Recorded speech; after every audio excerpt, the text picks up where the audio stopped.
Nag-surrender ba o nahuli? I think that's a legal question, pero ganitong iniisip ko, hindi siya lilitaw kung hindi namin hinabol ng gusto. Ang pagkakaintindi ko, ang pag-surrender, pag sinabing surrender, I don't know, maybe the legalists can explain this.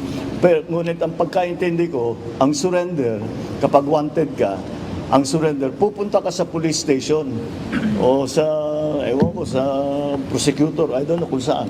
Sabihin, ito an official authority.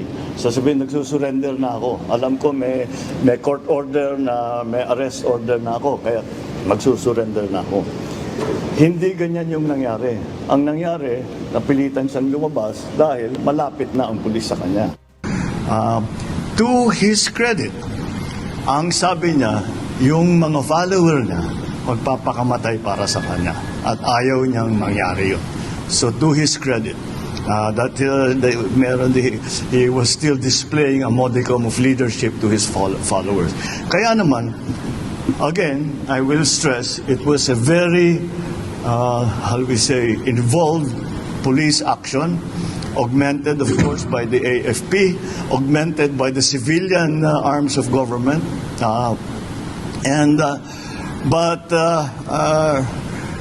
it was, once again, it was really through the efforts of what our policemen did. And once again, I stress that kung merong mang nasaktan, ay may galos lamang, may sugat lamang. No major injuries were sa tulukan, sa girian. Ngunit wala namang nasaktan wala namang namatay, walang nabaril. Dahil walang ulitin ko. Lahat ng pumasok sa KOJC compound, lahat ng tao natin, ni isa doon ay may dalang baril. Wala sa kanilang may dalang baril.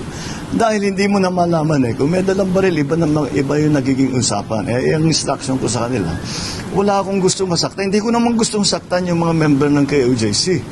Dahil tinutulungan lang nila yung kanilang sinusundan na leader. Okay, ba't natin sila sasaktan? Ba't pa tayo magdadala ng baril?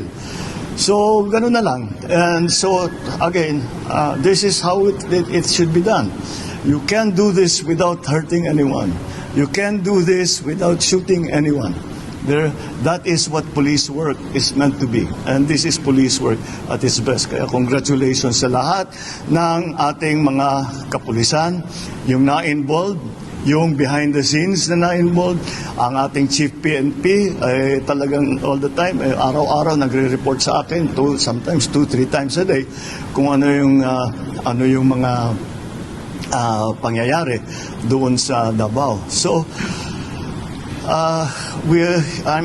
it is really with some relief that I can say that at least this phase of that operation is now over, and we now leave Mr. Kibuloy to the judiciary, to the judicial system.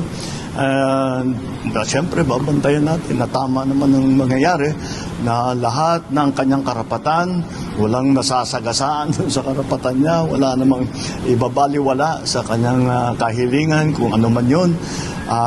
But again, there is no special treatment.